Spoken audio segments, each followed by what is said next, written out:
Ooh, got caught fixing my shirt. How dare I? Hi, this is Roxana for Avid Diva. No, I'm not going to stop the video. It is what it is. I keep trying to move the shirt so the cleavage doesn't show, but for some reason it keeps showing, so I don't care. Anyway, today we're going to talk about what's been going on and how we're fixing it and what's going to happen. So, as you guys know, this is the channel that I have for anything that is business oriented, as far as what I'm trying to do from home, the business that I wanted to start, and everything else. Now, two things are happening, and they're happening pretty much at the same time. Number one is that I said, and I think I actually made a video about this, and I have to check. I'm looking under, I'm just looking to see if it says anything on the videos that I've posted before, because yes, I am looking at them. Yeah, I did. About a month ago, I made a video about the fact that Gary Vaynerchuk had mentioned selling your stuff online. And I decided that I was going to do it. And then, life got in the way, as it usually does. And it took me a little bit to get started. But sure enough, a couple weeks ago, I started posting things on Facebook Marketplace, on Let Go, on OfferUp. I have not started eBay because eBay has some rules, and I wanted to make sure that I had all those down before I started posting on eBay. And plus, I wanted to use the good camera. We do have one good, I shouldn't say it that way. We have video, not video. I have a GoPro. I have the camera from my phone, and I have a lens on that camera as well. But the one thing we do have is that because my daughter is into photography and she's hoping to start a business as a photographer at some point, she has a really good camera, and that's the one we want to use for the pictures on eBay, because different from Let Go and everything else, eBay, I want them to be really precise. If there's a flaw on whatever I'm selling, I want to be able to have a picture of it, because I want to have the evidence that the person that buys it has all the information they need to make a purchase decision. For example, I have a collection of Barbie dolls that I'm going to sell on eBay, and none of them has ever been taken out of the box, but some of the boxes are a little worse for wear, and I know that affects the price a little bit. But I want to make sure that people cannot clock me and say, oh, you didn't tell me the boxes were. Yeah, I did. Not only did I said it on the description, I showed it to you in pictures, so I don't want to hear it. So that's pretty much why eBay has taken a little longer. But the reason why I wanted to mention it is because last week I ramped it up. Basically, what I did is I took the same item and I announced it everywhere, and I decided, you know what, whenever I sell something, I'll just take it off of all the platforms. But I cannot sit there and put it on one platform, because that's what happened. I spent 3 weeks with it. In no, more than 3 weeks. I have some items where I had posted them over a month ago on the marketplace and nothing happened. And so ironically, I took them off. I reposted them, and I had two in particular that were exercise equipment machines, and they were on all the platforms, because I put them on all of them. And ironically, as soon as somebody asked on Let Go, somebody on Marketplace also asked about it. And in the case of one in particular, there was 3 people interested, and the first person that actually wrote me, asked me about it. That's the person that ended up with it. Several people came and looked at the equipment. They didn't want it, and this person had been the entire time, trying to negotiate with me a good price and whatnot, and he actually ended up taking both of them. So made my day. So here's the thing. I said from the beginning that I wanted to use the money to pay off our bills, because being a caregiver for an Alzheimer's patient had wiped out not only our savings, but also pretty much all our credit card limits. But I also said that I wanted to be able to start a business with the money that I made. So what I decided I was going to do is I was going to take, every time I made money, I'm going to take 10% and donate it so that that money automatically goes into my accounting, into that side. And so I am donating a little portion of that today so that I can start the separation of family and business. And that was news one. I am still selling stuff, and as I sell stuff, I'll let you guys know what the tricks are. So far, I can tell you the first thing that I've learned, and it's not something that I've learned because I already knew it, it's something that it has become obvious more and more, is whatever price you want for something, ask for double. Because people are going to lowball you. Some people are going to lowball you because they can, and some people are just going to lowball you because they really want something, but they don't have that much money.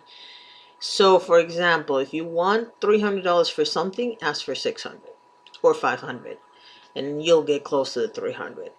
The second thing I would tell you is that you need to be flexible with your pricing. I have always said that I'm willing to negotiate. There's obviously some limit. I'm not going to give you a $200 machine for $10. That's not going to happen. But I am willing to negotiate because at the end of the day, I want to get rid of this stuff. As much as I want the money, I also want to get rid of this stuff because I believe that we've become kind of hoardish in our ways, because since we've had so much turmoil in the last 3 years, we've bought things and now we really need to let them go and make somebody else happy, I guess is the way I want to say it. Now, the second thing is that it's really interesting because 2 years ago, when my parents first needed my help and I went to Puerto Rico for a couple months to help them out and then brought them here, I set up a fundraiser for a book I wanted to write. And it ended up being a book about the situation, which I am in the final stages of, and I'm hoping that by December that book is already in print, or at least being sold.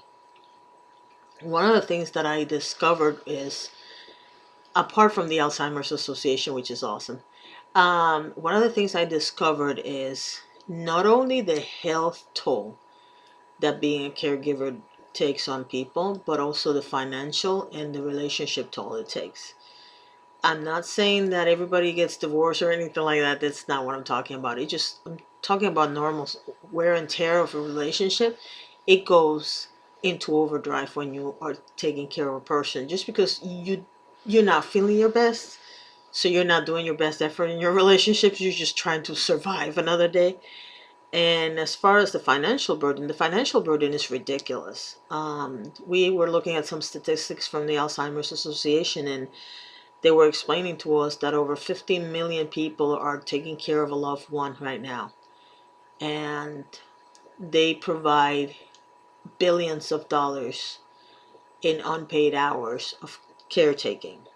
And that number is staggering because people say, well, if I'm taking care of a loved one, then that's $12, $15, $20 an hour I'm not making. Yeah, that's true. But it's also true that if you're not making that money, you're getting into debt.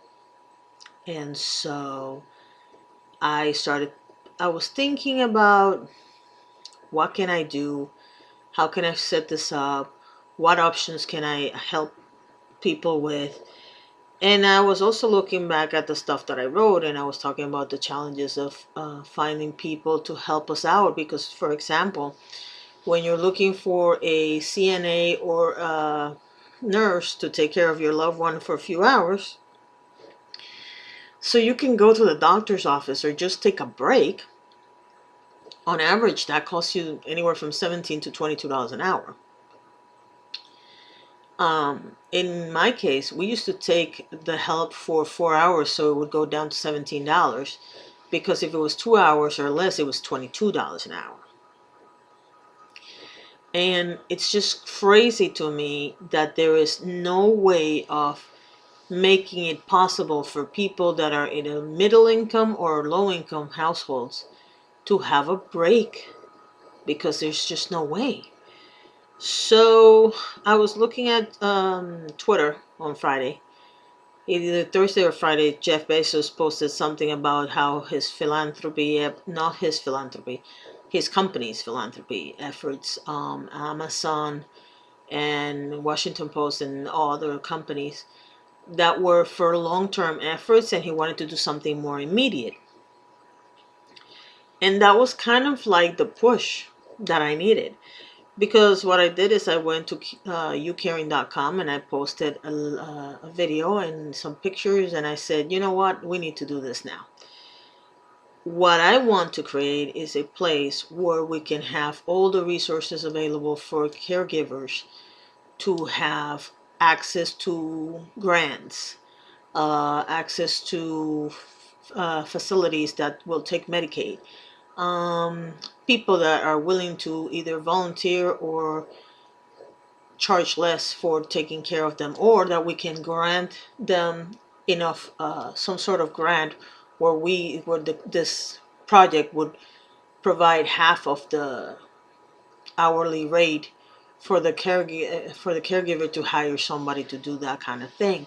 All kinds of resources, not just the ones that you can get out of the Alzheimer's Association, but things that you don't know about. Provide more information, because to be honest with you, what I really want is to flood the internet with information, just because when I was doing this, it wasn't available. I would ask a question, and let's be honest, we all do this. We go to Google and we say, how do I do this? Or where can I find this? Or whatever. And you'll get a list of choices, and then as you call the choices really don't work for you. And what I want is a place, it's kind of like the Angie's List of Alzheimer's caregivers. Somewhere where people can go and do whatever they need to do. They have support, they have encouragement, they feel safe. I happen to belong to support groups online, and that's one of the issues that I have with some of them, is that it's not that people get negative, because hello, this is a very stressful situation, so you do need to vent. What I don't like is people judging the people who vent. If a person is at the end of their rope, they really don't need to hear how you don't approve of their comment. So I want to be able to give them a space to do that as well. I want every possible resource available to caregivers of Alzheimer's patients, and funding available for them. Another thing that I want is this. For those 10 months that I was with my mom here, I did not have an income, because there is no such thing as companies that take into consideration that there's no such consideration from companies to understand that their employees are not machines, and that they have all the things that they have to take care of. And although there's a lot of companies that have work from home opportunities, most of them are full-time. And we need more options for part-time employees. And they benefit too. They get a great employee, and they don't have to pay most of the benefits that come with a full-time position. So that is something that we want to work to develop, is a roster of companies that you can work 2 hours here, 2 hours there, and you get some work done, they get a good employee, and everybody wins. So those are the things that are coming out of my head right now in terms of the company. So on the information box below, I'm going to leave you the link to the fundraiser. I'm just asking you, $5. Just donate $5 for a good cause. And hopefully the next update I give you, I have better news about how the sales are going.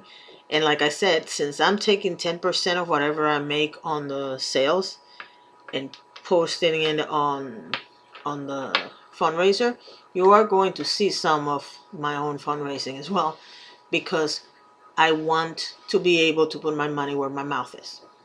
My money where my mouth is. So if you're interested in helping us, just join us. We would appreciate it.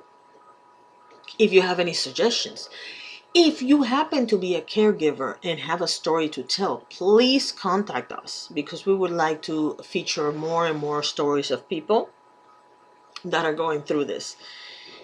Anything that you think can help. This is for people that are going through what I'm going through. I'm not gonna lie to you, I get help myself. If this works out, I have an income, because I would be running this whole thing. But I also think that we need to help each other. And if I can set it up so that I have grants, even if it's $2,000, $5,000 for a person that is taking care of a loved one right now, when the average family is spending $4,000 a month taking care of a person with a condition like dementia or Alzheimer's, it's time to help them out. 1 in 3 people is going to develop this disease, and this disease right now is 100% fatal. We need to help each other, because you never know if those $5 that you're donating now might come back 4 or 5 years from now because somebody you love has this disease. So just check it out. I'll leave the link below, and thank you so much for watching. Have a wonderful day.